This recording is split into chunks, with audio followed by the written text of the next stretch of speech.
যদি বিনা কারণে আপনার শত্রু অনেক বেশি, হয়তো আপনার বুদ্ধি অনেক বেশি বা আপনার চরিত্র অনেক সুন্দর।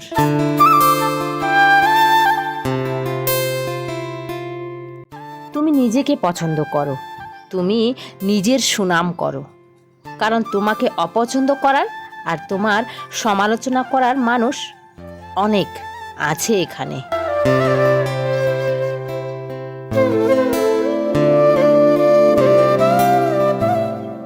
জীবনে যদি সুখে থাকতে চাও, তাহলে বিশ্বকে নয়, নিজেকে সুখী রাখো। মানুষ কি বলবে এই ব্যাপারে একদম ভেবো না, কারণ মানুষের নজরে ভালো হওয়ার জন্য সেই মানুষগুলোর নজরও ভালো হতে হবে।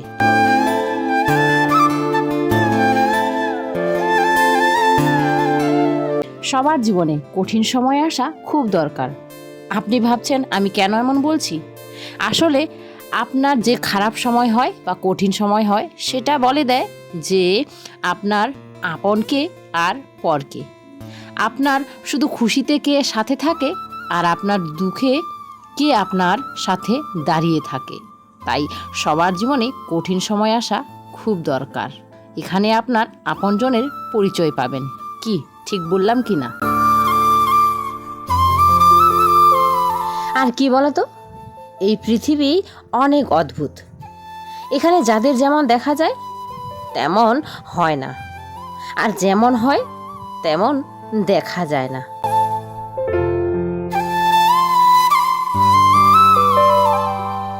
নিজেকে ভালোবাসতে শেখো। মানুষের কি, আজ একে ভালো বলবে তো কালকে ওকে।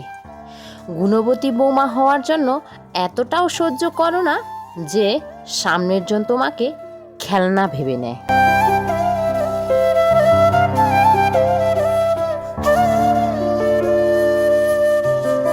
শ্বশুরবাড়ির সবাই মিলে একটা বৌমার খুশির খেয়াল রাখতে পারে না, আর ওরা আশা করে বৌমা সবাইকে খুশি রাখবে। আর এমনটাই হয়, বৌমা খুশি আছে কি না সেটা ম্যাটার করে না, কিন্তু বৌমা যেন সবার খুশির খেয়াল রাখে। যারা আমাকে বলে না যে তুমি আত্মীয় স্বজনের সাথে মিলেমিশে থাকতে শেখোনি বা পারো না, তো তাদের বলবো, সম্পর্ক টিকিয়ে রাখা মানে আর মিলেমিশে থাকা মানে যদি সবসময় নিজের ইনসাল্ট করানো, নিচু হয়ে থাকা, সব কিছুর দোষী হওয়া আর আত্মসম্মান হারানো হয়, তাহলে হ্যাঁ, আমি সম্পর্ক টিকিয়ে রাখতে শিখিনি।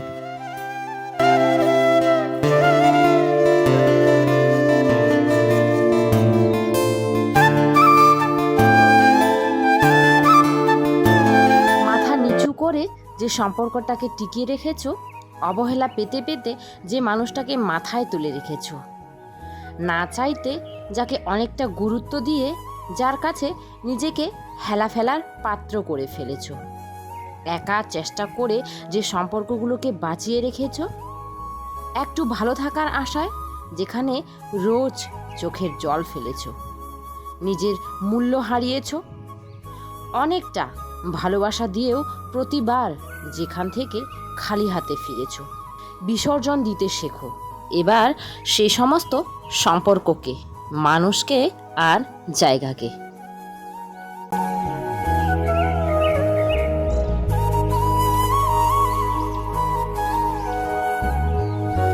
মনে রেখো, যখন ভগবান আপনাকে ভালোবাসে তখন উনি ওই সব মানুষগুলোকে আপনার জীবন থেকে দূরে সরিয়ে দেয় যারা আপনার যোগ্য নয়।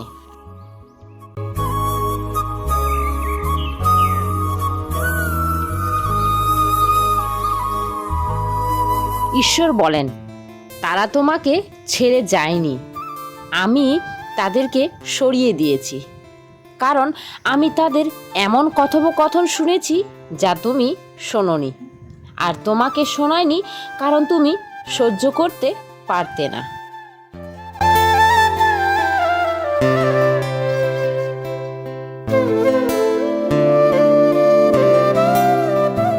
আপনি জানেন, কিছু কিছু সম্পর্কগুলোকে আমি নিজে থেকেই ছেড়ে দিয়েছি, কারণ কিছু সম্পর্কের বয়স জীবনভরের জন্য হয় না। আমি নিজেকে মিথ্যে আশা দিয়ে রাখতে চাই না। আমি চাই আমি যতদিন বাঁচি সত্যের সাথে বাঁচি। মানুষ যতই সবাইকে মিথ্যে বলুক, কিন্তু নিজেকে মিথ্যে বলতে পারে না। আর আমাকে, আমি যেমনই হই বা যেটাই হই, অনেক ভালোবাসি। আমি নিজের সাথে সৎভাবে থাকতে চাই। অন্যকে সান্ত্বনা দেওয়া সম্ভব হলেও নিজেকে সান্ত্বনা দেওয়া অসম্ভব। তাই আমি নিজেকে নিজেই বোঝাই, অন্যের ভরসায় থাকি না।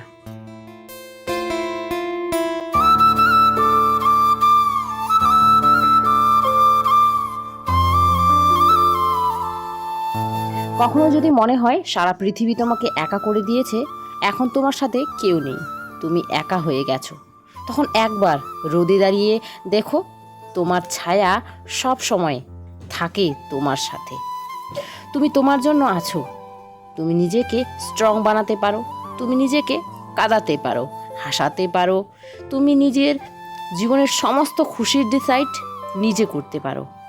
তাহলে হ্যাঁ, চলো না, কেউ তোমার সাথে থাকলো কি থাকলো না, তুমি তোমার জন্য আছো।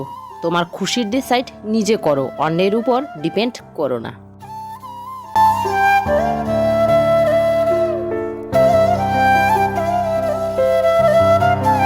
লোকে তোমায় নিয়ে সমালোচনা করছে, এ নিয়ে তুমি চিন্তা করো না। তার কারণ তুমি তাদের থেকে টপে আছো। একটা কথা আছে না, তুমি যদি টপে থাকো তাহলে তোমাকে নিয়ে টপিক তো বানানো হবেই। তুমি যদি কোনো একটা বড় পদে থাকো, কোনো অফিসের হেড হও, তাহলে তোমাকে নিয়ে তো হেডলাইন্স হবেই, তাই না? তাই চিন্তা করো না, লোকে তোমায় নিয়ে কিছু বলছে, তার মানে তুমি এগিয়ে আছো আর তারা তোমার পেছনে আছে।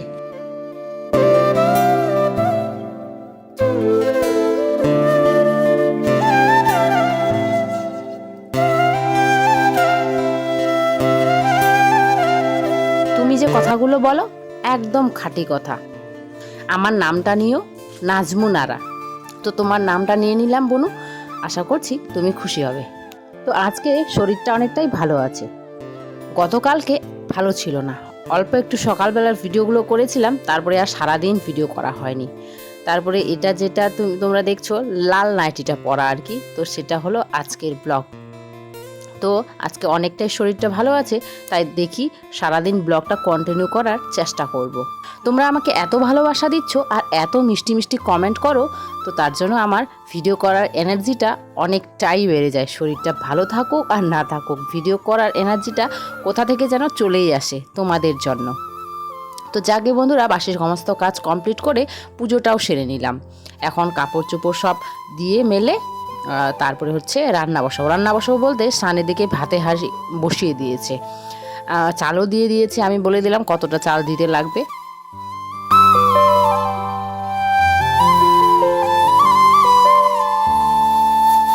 কাপড় মেলতে মেলতে চিন্তা করছি যে সকালবেলা কি করব রান্না। আমাদের মেয়েদের এটা কিন্তু চিন্তা মাথায় থাকে, তোমাদের থাকে কিনা আমি জানি না। আমি তো আগের থেকেই চিন্তা করতে থাকি কি রান্না করব না করব। তো সকালবেলাটা আমি মনে মনে ভাবলাম কি, পটল আলু চচ্চড়ি আর পাট শাক ভাজা, সাথে থাকবে পাঁপড়, এমনটা করব ভেবে আমি এই যে পটলগুলো সব নিলাম। কিন্তু পরে ডিসিশন চেঞ্জ হয়ে গেল, কারণ ওরা সবাই বলছে খাবে নাকি তেতো পাটগুলো যে আছে সেগুলো খাবে টক, আর হচ্ছে পটল আলুর ভাজা আর সাথে পাঁপড়, তো সেটাই করলাম।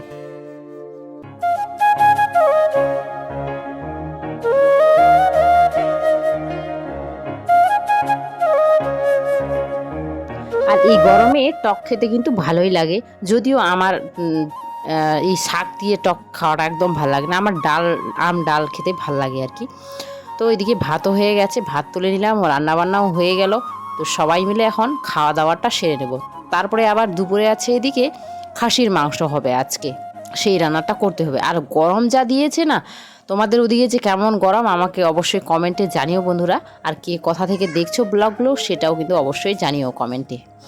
তো এদিকে দেখো পাঁপড় ভেজে তুলে রেখে সাথে সাথেই পটলগুলোই আগে দিয়ে দিলাম, কারণ হচ্ছে ওগুলো ভাজা আলুর সাথে একসাথে দিলে আর কি হয় না ভালো মতো ভাজাটা, তার জন্য ওটা একটু হালকা আগে ভেজে নিয়ে তারপরে আলুগুলো দিয়ে করলাম।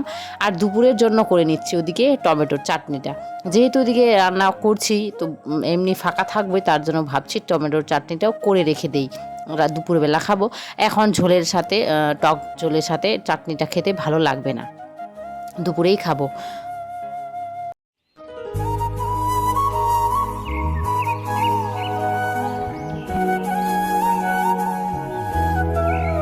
যেহেতু দু জায়গায় রান্না করি তো দু জায়গায় আমার পরিষ্কার করতে হয়, একটু বেশি কাজ বেড়ে যায়, তাই কিনা বলো? এই রান্নাঘরটাও পরিষ্কার করতে হয়, আবার মাটির উনুনে যেহেতু রান্না করি সেখানে তো ল্যাপা মোছা সেটা আছেই। তো আমার ননদ হচ্ছে ওর বেবি দুটোকে খাইয়ে দিল, আর আমি হচ্ছে এখন বিভুকে খাওয়াবো, আমিও খাবো, ওদের আগে দিয়ে দিলাম আর কি। তারপরে হচ্ছে যে দেখো আমার ছেলেরা আমার জন্য একসাথেই নিয়ে নিয়েছি ভাত, আমরা মা ছেলে দুজনে মিলে একসাথে খেয়ে নিলাম। খেয়ে দিয়ে আমি চলে এলাম সজ্জা এখানে রান্না করতে। এই যে মাংস বসিয়ে দিয়েছি, অর্ধেকটা হয়ে গেছে বলা চলে। তারপরে ছিল বাকি ছেলে মেয়ের কয়েকটা জামা প্যান্ট ছিল, সেগুলো ধুয়ে কেচে দিলাম।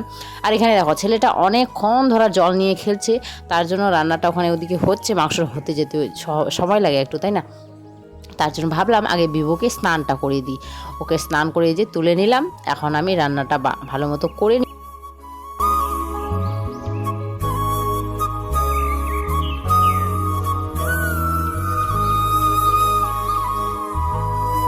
তো এদিকে মাংস সেদ্ধ হয়ে গেছে, ভালো মতো কষিয়ে নিলাম, কষিয়ে আমি ঝোলের জল দিয়ে দিলাম। আর যেহেতু সবাই ঝোলটাই খেতে ভালোবাসে তাই অনেকটাই ঝোল করেছি, আর এদিকে গরম মশলা বেটে নিচ্ছি। তো বন্ধুরা আজকে ব্লগটা এখানে এন্ড করলাম, কেমন লাগলো অবশ্যই কিন্তু কমেন্টে জানিও। নতুন বন্ধু পুরনো বন্ধু সবাইকে জানাই অসংখ্য ধন্যবাদ যারা এত দূর পর্যন্ত আমার সাথে আছো। তো বাই বাই, আমি দেখো আরও একবার স্নান সেরে চলে এলাম।